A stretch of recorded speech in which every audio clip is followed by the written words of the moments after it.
لیکن الحمدللہ 11 سال سے اورنگ کی عوام شیشہ پلائی ہوئی دیوار کی طرح مجلس اتحاد المسلمین کے ساتھ ہے۔ ہاں، اگر کوئی ساتھ نہ ہے تو وہ افراد ہیں جن کے اپنے مفادات کو نقصان پہنچ رہا تھا۔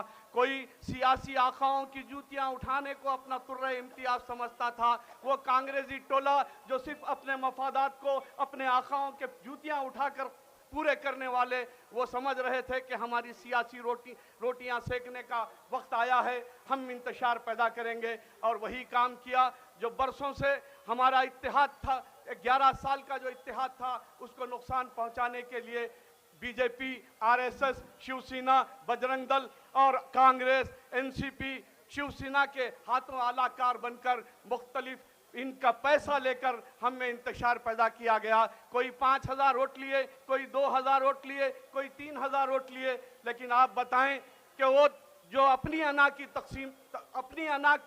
تسکین کے لیے الیکشن لڑے، میں نام لیتے ہوئے بھی نہیں شرماؤں گا، غفار قادری کھلے عام کہہ رہے تھے کہ مجھے اپنے انا کی تسکین چاہیے، میں نہیں جیتتا لیکن میں امتیاز جلیل کو جیتنے نہیں دوں گا۔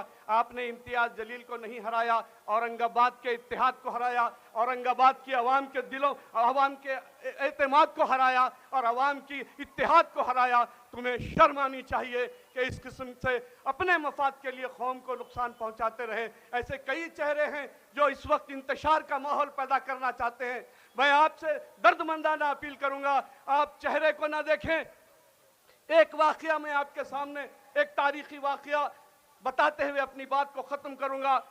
حضرت ابوبکر صدیق رضی اللہ تعالیٰ عنہ میدان جنگ میں تھے، اور اس وقت تک آپ کے فرزند اسلام قبول نہیں کرے تھے، اور وہ آپ کے مقابل دشمن کی صفوں میں سے مقابلہ کر رہے تھے۔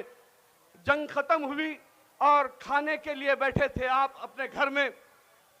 اس وقت حضرت ابوبکر صدیق رضی اللہ تعالیٰ عنہ کے فرزند نے کہا کہ ابا جان، کئی مرتبے ایسا ہوا کہ آپ میری تلوار کی زد میں آ گئے تھے، لیکن میں نے اپنی تلوار کو اس لیے روکا کہ آپ میرے والد ہیں، اس لیے میں نے آپ پر وار نہیں کیا۔ تو قربان جائیے، حضرت ابوبکر صدیق رضی اللہ تعالیٰ عنہ نے کہا کہ اگر خدا کی قسم میری تلوار کی زد میں آتے تو میں نہیں دیکھتا کہ یہ میرا بیٹا ہے۔ تو ایسے میں آپ تمام سے کہوں گا کہ یہ نہ دیکھیں کہ یہ میرا بھائی ہے، یہ نہ دیکھے کہ یہ میرا رشتہ دار ہے، یہ نہ دیکھے کہ میرا دوست ہے۔ صرف اس وقت آپ کو یہی دیکھنا ہے کہ کون مجلس اتحاد المسلمین کا نمائندہ ہے، اور مجلس اتحاد المسلمین کے نمائندے کو بھاری اکثریت سے کامیاب کر کے بتا دینا ہے کہ باطل سے ڈرنے والے اے آسمان نہیں، ہم 100 بار کر چکا ہے تو امتحان ہمارا، تیغوں کے سائے میں ہم پل کر جوا ہوئے ہیں، آسان نہیں مٹانا نام و نشاں ہمارا۔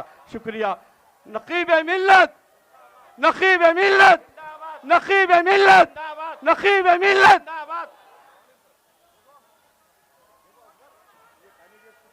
رہا ہوں آپ کی محبت، آپ کی چاہت، آپ کی دیوانگی، آپ کے ووٹ کی طاقت سے آج جو اورنگ آباد مہک رہا ہے، سارے ہندوستان میں فرقہ پرستوں کی نظروں میں کھٹک رہا ہے، اس کا ایک ثبوت لے کر آیا ہوں۔ میرے بھائی، چونکہ بلدیہ کے انتخابات ہیں، 10 سال پہلے یہ انتخابات ہوئے تھے، ابھی میرے شارق نقشبندی صاحب نے کہا کہ معافی چاہتے ہیں، معاف کر دو۔ میرے بھائی، معافی کے ساتھ ساتھ میں ہمارے اراکین بلدیہ کی، 26 اراکین بلدیہ کی کارکردگی بھی آپ کو بتاتا چلوں گا۔ میں تمام 26 اراکین بلدیہ کا شکر گزار ہوں مجلس اتحاد المسلمین کی جانب سے، جنہوں نے اپنے 5 سال میں 250 سے 275 کروڑ روپیوں کے ترقیاتی اقدامات کیے۔ ہماری بستیاں، ہمارے وہ علاقے جنہیں محض تعصب کی وجہ سے ترقی سے محروم رکھا جاتا تھا، ہمارے اراکین بلدیہ نے ان میں کام کروایا، میں ان کا شکریہ ادا کرتا ہوں۔ تعلیمی میدان میں CBSE اسکول جنسی میں چل رہا ہے، جہاں پر بچے مرکز کے نصاب کے ذریعے تعلیم حاصل کر رہے ہیں۔ میں مجلسی ذمہ داروں کا شکریہ ادا کرتا ہوں۔ رہی بات آپ کے اس پربھاگ کی اور جو امیدواران یہاں بیٹھے ہیں، مجلس اتحاد المسلمین نے پوری کوشش کی ہے کہ آپ کے درمیان نوجوانوں کا جوش اور بزرگوں کا ہوش دونوں ملا کر امیدوار دیں۔ پربھاگ 6 کا اگر آپ جائزہ لیں تو آپ دیکھیں گے کہ اس میں وسیم احمد کی شکل میں ایک وفادار و مخلص مجلسی ممبر ہے، بابا بلڈر کی شکل میں خدمت خلق کا جذبہ رکھنے والا ایک شخص ہے، سلیم سہارا کی شکل میں تجربہ ہے، اور معراج پٹھان کی شکل میں ایک طاقت ہے۔ میرے بھائی، مجلس اتحاد المسلمین نے پربھاگ 13 سے عوامی خدمت کا بچپن سے جذبہ رکھنے والے اسامہ خدیر کو میدان میں اتارا ہے۔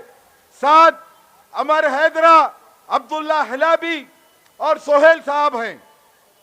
پربھاگ 14 و 12 کے جو امیدوار ہیں، ہم آپ سے یہ درخواست کرتے ہیں کہ مجلس اتحاد المسلمین آپ کی طاقت ہے، آپ کی آواز ہے، آپ کی ہمت ہے، آپ کا ووٹ مجلس اتحاد المسلمین کو طاقت بخشتا ہے۔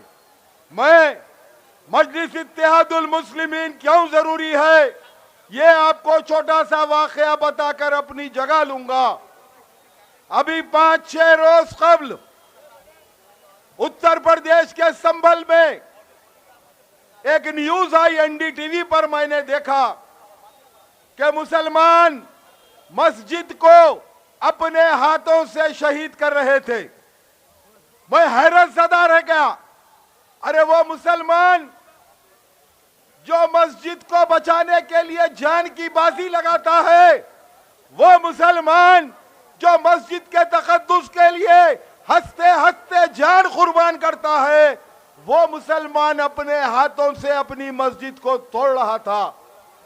میں نے سنبھل میں وہاں کے لوگوں سے بات کی، انہوں نے مجھے بتایا کہ اتر پردیش کی ظالم حکومت نے نوٹس دی تھی کہ مسجد غیر قانونی طریقے سے تعمیر کی گئی ہے، 24 گھنٹوں کے اندر جواب دو، اور ہم نے 12 گھنٹوں کے اندر اپنے ہاتھوں سے ہمارے اللہ کے گھر کو گرایا۔ میں نے پوچھا ایسی کیا نوبت آ گئی؟ تو مجھے بتایا گیا صاحب اگر حکومت بلڈوزر لا کر گراتی تو ہمارے نوجوانوں کو سالوں کے لیے جیل میں بند کر دیا جاتا، لاکھوں روپے جرمانہ لگایا جاتا۔ کیا کریں گے؟ یہاں پر ہماری کوئی آواز نہیں ہے۔ ہم نے سماجوادی پارٹی کو اپنا مسیحا سمجھ کر ووٹ دیا تھا، لیکن ہمارے لیے کوئی لڑنے والا یہاں پر موجود نہیں ہے۔ میرے بھائی، یہ ہوتی ہے قیادت، یہ ہوتی ہے سیاسی آواز کہ مجلس اتحاد المسلمین آپ کو ضروری کیوں ہے؟ ہماری اپنی ریاست تلنگانہ میں 2 مہینے قبل بائی الیکشن ہوا، چیف منسٹر ریاست صاحب سے درخواست کی، صاحب یہ الیکشن میری عزت کا مسئلہ ہے، مجھے جیتنا ہے، آپ میرا ساتھ دیجئے۔ اسد صاحب نے کہا جوبلی ہلز میں قبرستان نہیں ہے، آپ قبرستان کے لیے جگہ دیجئے۔ چیف منسٹر نے فوری طور پر 4 ایکڑ زمین قبرستان کے لیے جاری کرنے کا جیو جاری کیا۔ یہ ہوتی ہے سیاسی آواز، یہ ہوتی ہے سیاسی قیادت۔ میں آپ کو غور و فکر کی دعوت دوں گا، سال بھر کے اندر آپ نے 2 بڑے نقصان اٹھائے، 2 بڑے جھٹکے کھائے۔ آپ کو سوچنے کی ضرورت ہے امتیاز جلیل کو کیوں ہرایا گیا، حالانکہ آپ نے اپنی محبت میں، اپنی چاہت میں، اپنی دعاؤں میں کوئی کسر باقی نہیں رکھی۔ امتیاز جلیل کو لیڈرشپ کی سزا دی گئی، حق بیانی کی سزا دی گئی۔ حضور اکرم صلی اللہ علیہ وسلم کی شان میں گستاخی کا معاملہ آیا، امتیاز جلیل نے آپ کو لے کر